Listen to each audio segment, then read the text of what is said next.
Hello. Hi. How you guys doing today? Good. My name is Nia Rector. I'm with the Scholarships and Financial Aid Office. So for 45 minutes, I get to be your bestest friend. I'm sure you all have questions for me.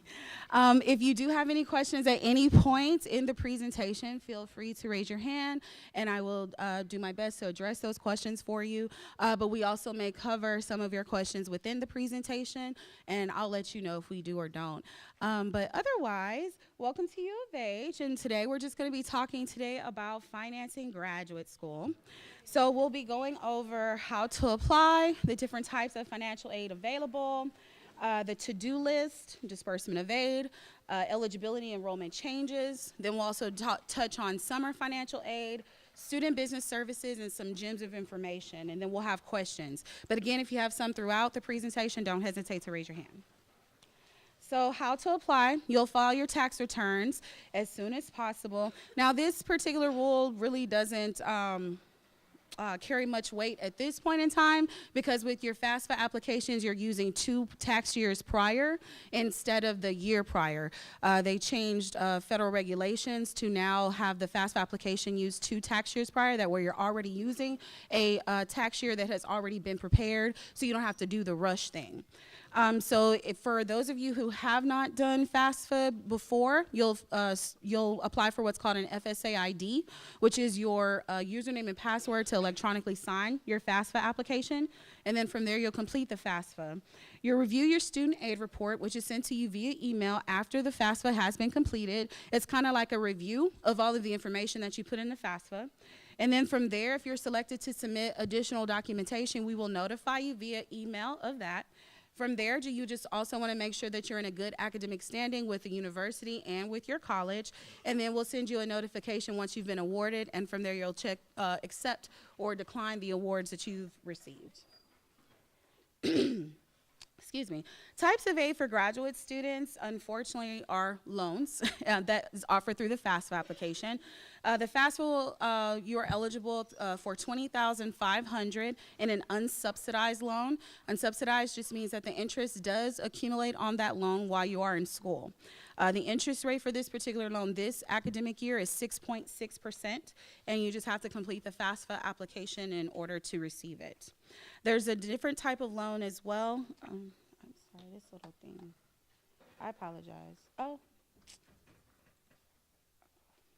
never mind. I apologize. I don't know if y'all can see the little box.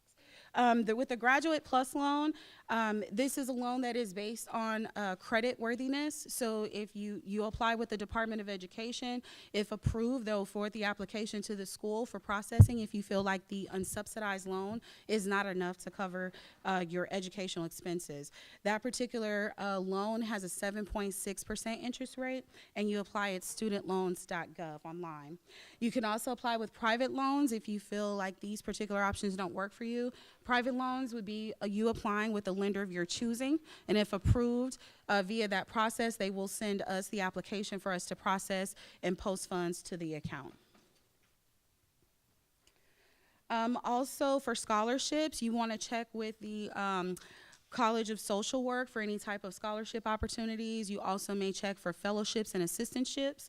You also can check our online webpage. We have some general, like a few general scholarships for graduate students, but more so it's going to be with the college of the major that you will go through. Also, there are some external opportunities listed on our webpage at uh.edu/scholarships, but you can also look to FastWeb, College Board, scholarships.com, and other outside resources to look for scholarship opportunities. I would also suggest maybe looking for some locally, or if you're a part of any type of organization that may offer that, you may also ask them about any scholarship opportunities as well. In regard to your MyUH to-do list, this is how the school, or financial aid rather, gets in touch with you to let you know of documentation that we need from you to complete your account. Anything in an initiated status means that this is something that we need from you, and it hasn't been submitted yet. Anything in a received status, Obviously, you have submitted it, we've received it, it's in process of being reviewed. If something is incomplete, we have reviewed it, but we need additional documentation, and please review your to-do list or email to see what needs to be submitted for that.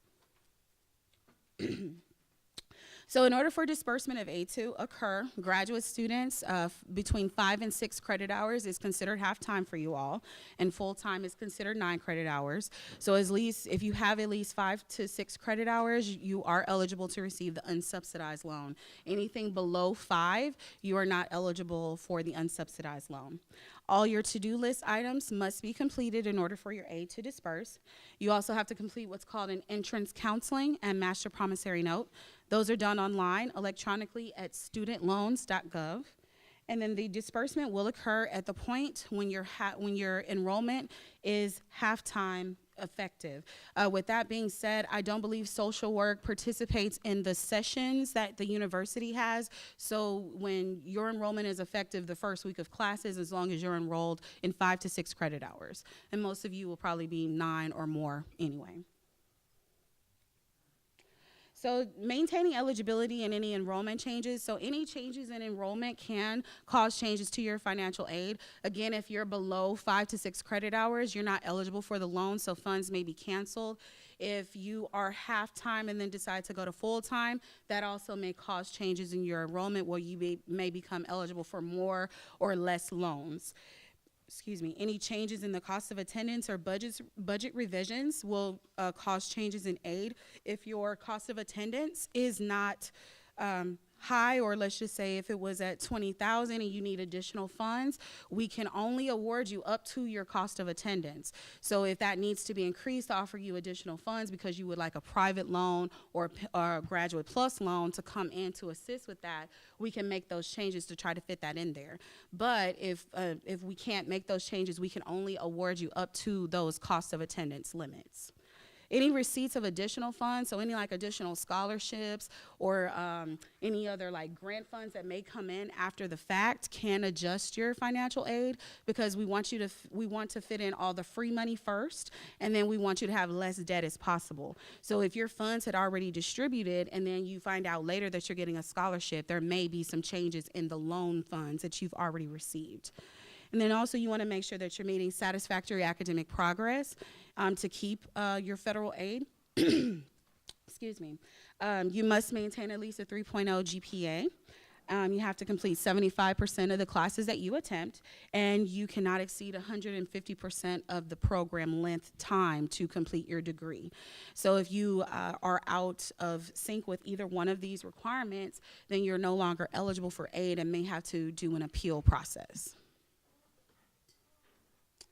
So summer financial aid, the way that it works for University of Houston is summer is a leftover semester, and it's an optional semester because not all students have to take summer classes. If you decide to enroll in summer, whatever financial aid you don't utilize during the fall and the spring term can be available to you to use for the summer, as long as you're enrolled in at least a half-time capacity. So in this case, student 1 took 100% of their loan eligibility during the fall and the spring term, so they don't have anything remaining to them for the summer. So they may have to use a Graduate Plus loan or a private loan to supplement their tuition and fees for the summer, versus student 2, they were offered $20,500. They only accepted $15,500 of their eligibility, so they have that remaining $5,000 available to them for the summer, as long as they're enrolled in at least a half-time capacity. So loan aggregate limits, the Department of Education does limit the amount of loans that you can borrow in your educational career. The annual amount, again, is $20,500 for a unsubsidized loan. The lifetime is $138,500, but of that, it does include your undergraduate limit. So if you did borrow loans as an undergraduate student, I believe $57,500 of this $138,500 is your undergraduate limit. So do keep that in mind, but you have up until $138,500. Once you've reached that cap, you're no longer eligible to borrow federal loans, and you would have to seek additional or alternative options to fund your tuition and fees for future semesters. So We get confused sometimes with what offices do what. So in regard to financial aid, if you're having any problems with disbursements of your financial aid, seeking additional assistance and things of that nature, you would definitely come to us. In regard to your tuition and fee rates, any billing questions, payment options, payment plans, tuition and fee waivers, anything refund related, Bank Mobile, which is the refund card, and anything Hazelwood benefits, you're going to be speaking to Student Business Services regarding those items. The Office of the Registrar handles the registration and enrollment. They handle the academic records, which is residency, transcripts, enrollment verification. And they also do GI Bill and VA benefits. So if either one of you have those benefits, you would see the registrar's office. They also handle final exam scheduling, so if you did have questions in regard to those, you can speak to the registrar's office regarding those services. So file your taxes as soon as possible and complete the FAFSA after October 1st. So just to make you all aware, FAFSA has to be done every year, once a year in October. October 1st is when the application is available for the following academic year. So October 1st, you'll be doing the 2019-2020 FAFSA application, and you'll be using 2017's tax information to complete that. So just make sure, get in the habit of every October while you're in school, redo your FAFSA application. Stay organized, avoid any errors. Some of the most common errors we see, and this is probably more so on the undergraduate side of things, is where, students don't input their social incorrectly, or their birthday is keyed wrong or something to that effect. Little minute things like that can cause a delay in the application because we have to compare that to a student record on file. So making sure you kind of go through, make sure you're putting in the information correctly so that you don't have any issues when it comes to us processing your financial aid in the long run. Yes, ma'am.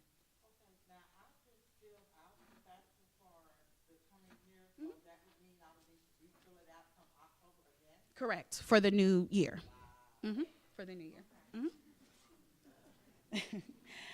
Make sure that you respond immediately to all requests, and the reason we say that is because processing time right now for our verification documents can take up to 6 to 8 weeks. So if you delay, that means the processing is further pushed back, and that means that's going to delay you getting awarded. So as soon as you see something from us, whether you think it's something important or not, at least just kind of call or check with us just to make sure that it's something that you do or don't need to worry about. That way we're not, delaying your financial aid process. Monitor your to-do lists and emails. That's going to be our mode of communication to speak with you or talk to you in any capacity. So just make sure that you're monitoring that and keeping your email information up to date. If you don't know, ask. There are no dumb questions in financial aid. I've probably seen, heard it all, and probably will continue to see and hear some more. So definitely there's no questions that's too stupid, too dumb, or anything like that. If you don't know, you genuinely don't know, and I'd rather you ask the question and get that information than be, clueless and then have issues in the future. Yes, ma'am.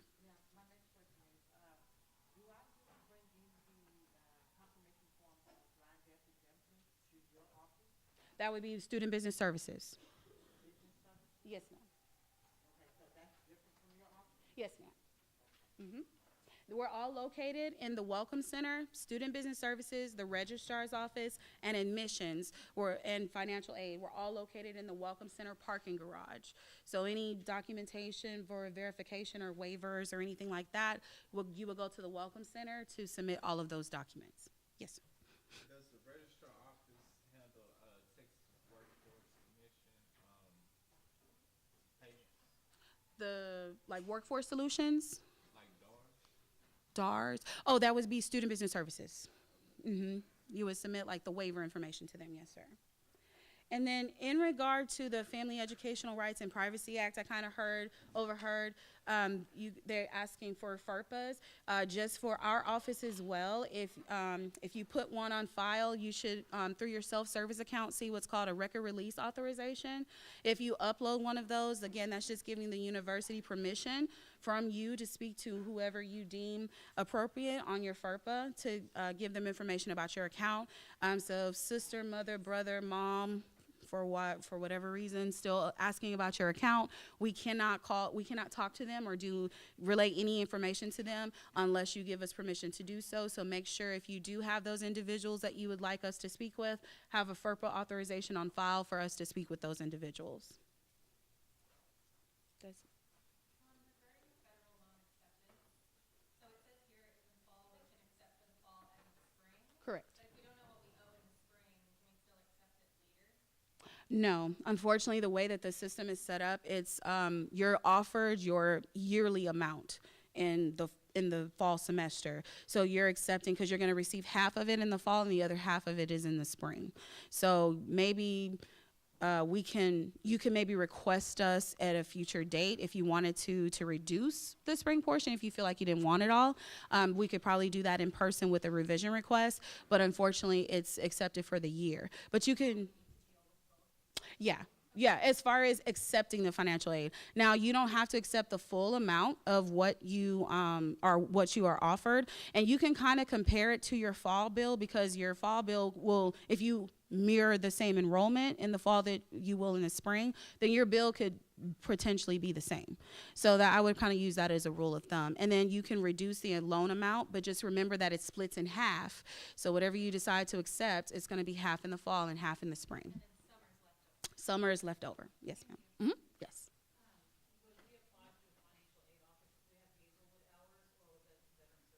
That would be through Student Business Services.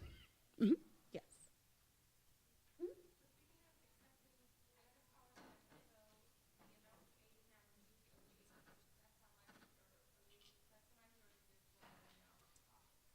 So you received a scholarship and then your loan was reduced as a result.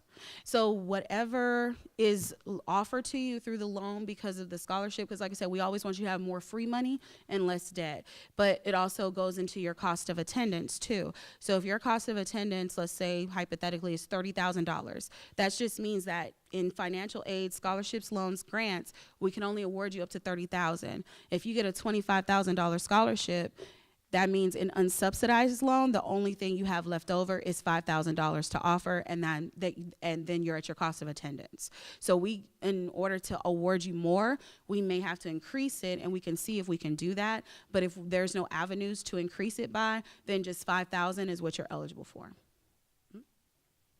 Did that answer your question? Okay.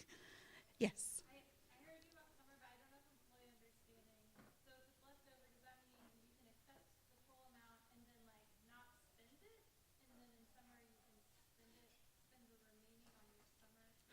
So we'll offer you $20,500. Let's just say you only accept 10,000 of it, and then in the summer when you enroll, we'll offer you the additional 15,500. Mm-hmm. But if you accept it all and like don't spend it all by summer, can you still spend that money on? So if you accept it all and it pays towards your tuition and fees, and then whatever's left over is given to you in a refund, it's your responsibility then to hold the refund to pay for your summer. But if you don't want to do it like that, you don't have to accept your full amount, and then we can just offer you the difference. So it's up to you. So you can definitely be, if you're financially responsible, I know stuff comes up all the time for me. So if I have it, I'm going to spend it. So I'm just saying that's me. But if you're financially responsible and you can hold on to it, definitely do so, because that may be less money in the future that you have to take out. You know what I'm saying? When are your loans dispersed? Like what day?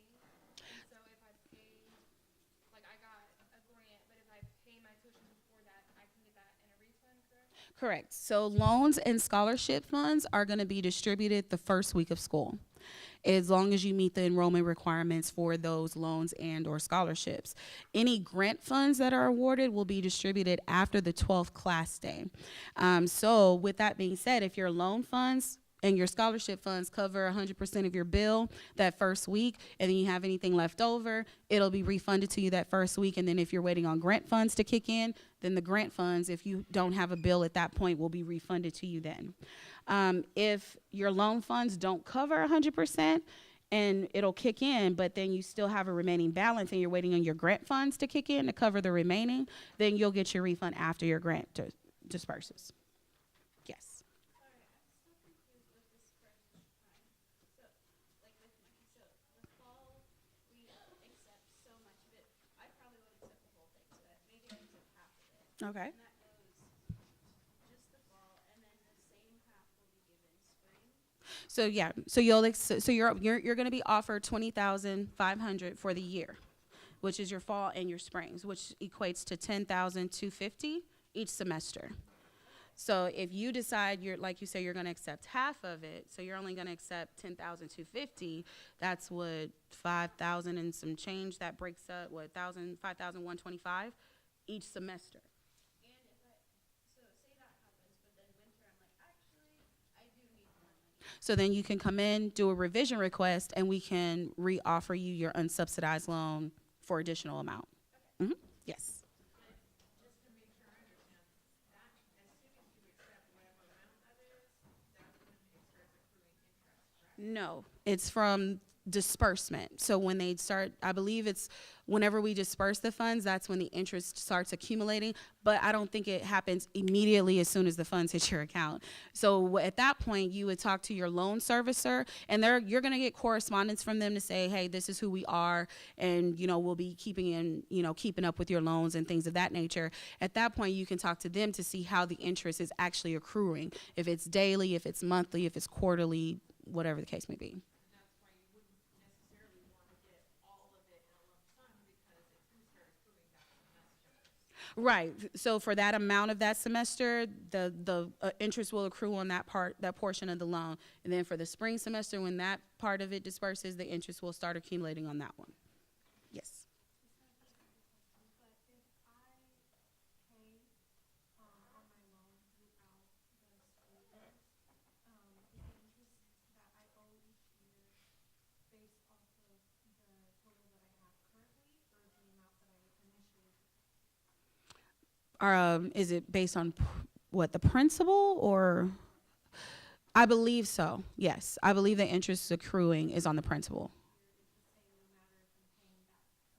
Right. Now, you can make interest-only payments while you're in school. So if you knock down your principal, that means the less amount of interest that's accruing. So you can make principal payments to your lender if you'd like, or your servicer if you'd like, or you can just let it all accrue, and then you have a 6-month grace period after graduation, and then paying everything back after. Yes, ma'am.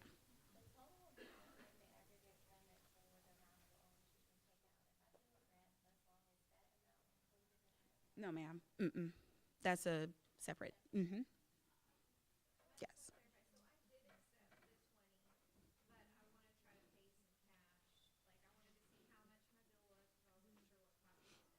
Mm-hmm. So at what point can I, do I go to the Office of Student Business Services to adjust how much I'm actually, like, I'm gonna sign up for classes today, and that way I can see how much I need. Can I adjust that there? You could actually do it through your self-service portal. Mm-hmm. Yes.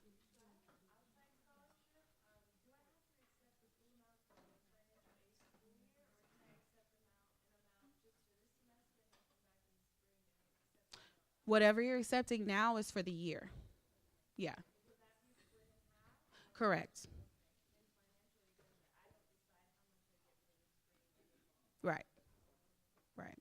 Yes, ma'am. If we need to increase, say for some reason, we accept the whole 20,500, and then maybe we get some other, maybe we get a plus loan on top of that, but we still aren't meeting like our cost of attendance, especially for those who maybe might not be working at all. Is there any sort of like documentation that we would need to bring if we wanted to, or we would need to send to you in order to like get that increase?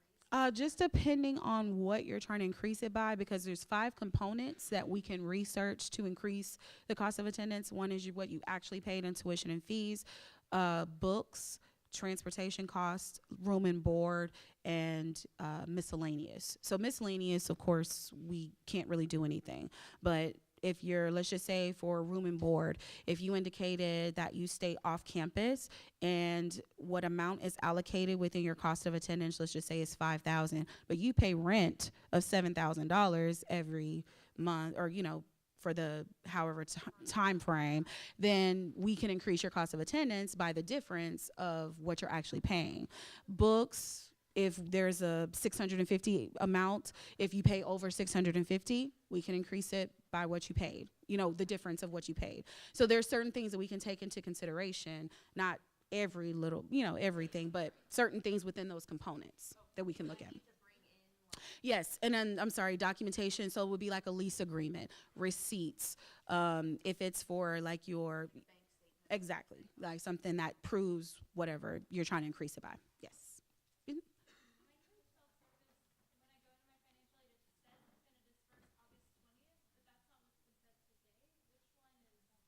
Well, August 20th is the first day of class, so it's within the first week. I like to say the first week because it's millions of dollars moving at the same time, and problems arise. So I like to give it a cushion of the first week. Now they do start disbursement first day of classes.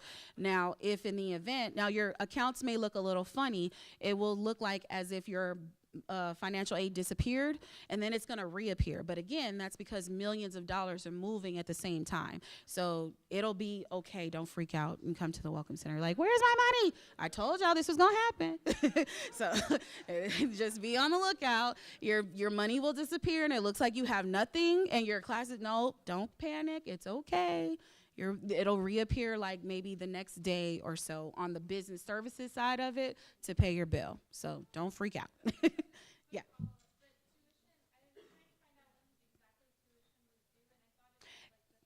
That is correct. So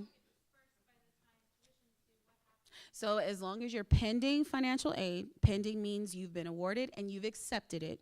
As long as your pending financial aid is bigger than what you owe the university, you're fine. You will not be dropped. Now, breathe, it's okay. So now if your financial aid is less than what you owe, then at that point you need to either pay the difference of what financial aid is not covering, or you can put a payment plan in place. We do have installment payment plan options, and we have deferment plan options that will be available. I just found out they were advertising on the 7th, but they now will be available starting August 2nd. So you would be able to go through your self-service portal on the August 2nd and put a payment plan in place.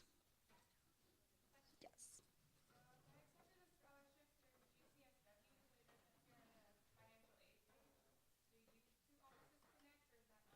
Yeah, they'll send us a list of all of the students who receive scholarships, and then we'll post it to your account. Hmm.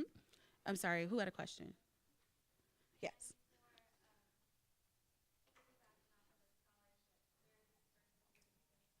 Correct.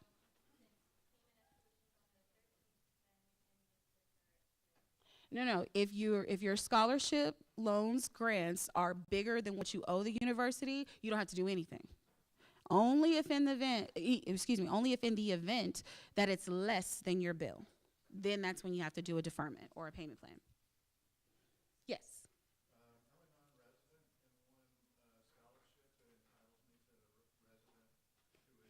Hmm. No. No, the system will, so when the Graduate College of Social Work sends us all the students who are eligible for scholarships, they also tell us who qualifies for in-state tuition based on the scholarship. And then we send that, once we post our scholarship, we then send that over to Student Business Services. They take off the out-of-state fees. Yes, ma'am.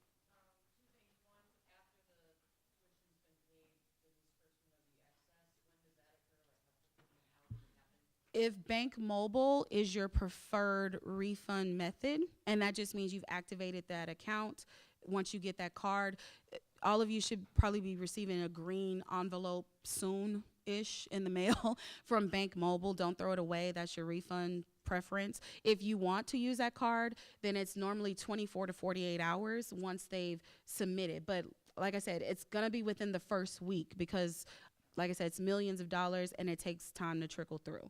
So with that, if Bank Mobile is your preferred method, 24 to 48 hours. You can transfer the funds from your Bank Mobile to your personal checking, and I think that's still around the same time frame, maybe 24 to 48 hours for that. If no electronic method is set up, they're going to send you a check, but that takes maybe about 2 weeks or so to send to you. So I would suggest setting up an electronic method so you receive your refund faster.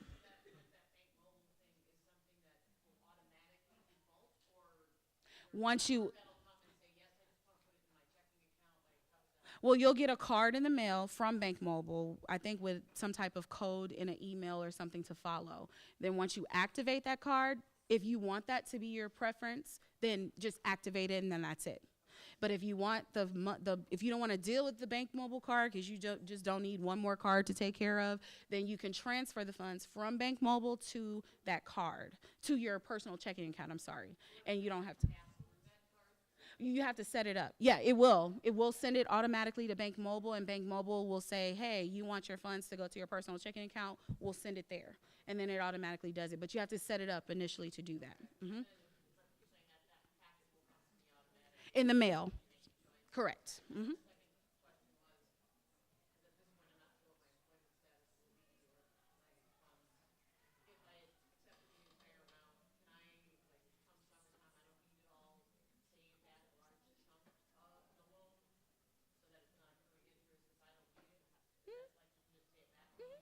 Yeah, most of the time, your loan servicer will welcome any type of early payments that you give them. It's just something that you have to set up with your loan servicer. So you would call them. Yes.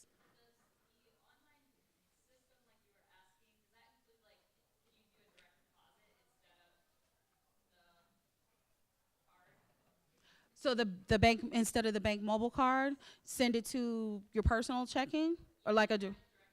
Yeah. You can do that. Yeah, you can you can set it up to send from Bank Mobile. Like once we send it to Bank Mobile will send it to you, to your personal account. So you don't even have to worry about Bank Mobile card if you don't want to. Mm? You guys have any other questions? You have me for like 15 more minutes. Okay, nothing? Okay. It says on my financial aid that I need to fill out a postback form, but I'm not going. It won't let me accept or decline any of my awards because it says I need a postback release.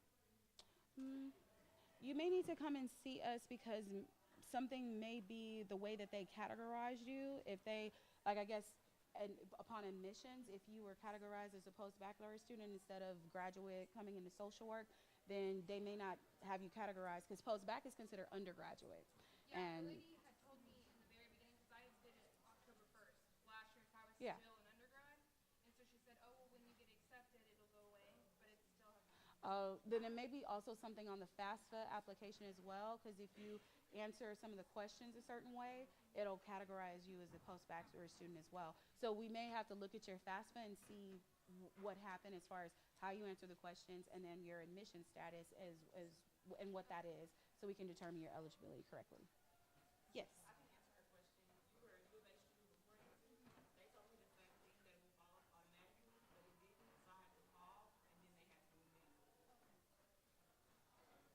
Yes.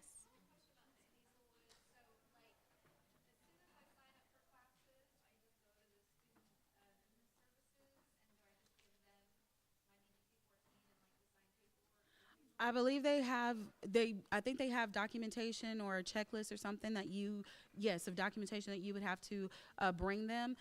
Do that as soon as possible, even before signing up for classes, because I think it's a processing time. I apologize, I don't know 100% of the process for them because that's a different area from where financial aid, but definitely bring it in as soon as possible, because I think it's a little bit of a processing time if you want to have those benefits apply for your tuition and fees. But yes, definitely bring it to Student Business Services in the Welcome Center. Yes. Any other? Yes. I'm sorry?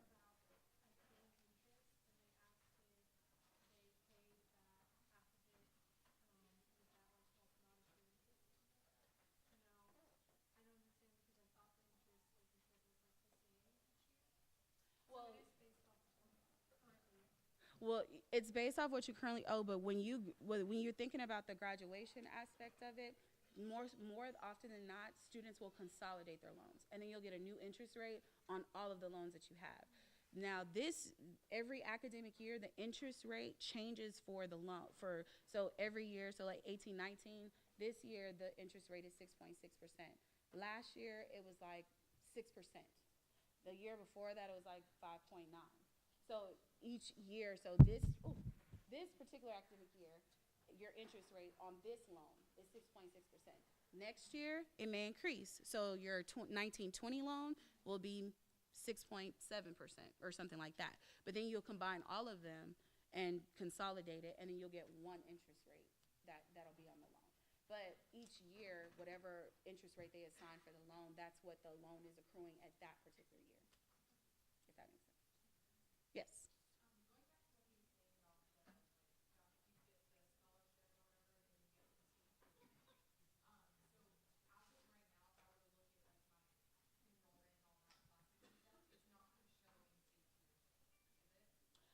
If we've received the scholarship, once we receive the scholarships from the department to say that you qualify for in-state, then that's when we would send over that information. Now, this may happen in big batches, and this also may happen because all of the departments on the campus are sending over their information. So this should definitely take place prior to school starting, and definitely, hopefully, before the bill, if we get the information from the departments in enough time to post and send over the information. But yes, it should all happen automatically. There's nothing that you would need to do on your side, but we hope to have everything processed prior to either payment due date or first class.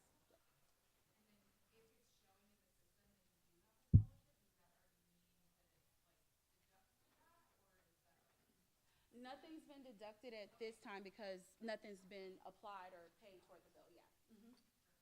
No problem. Any other questions?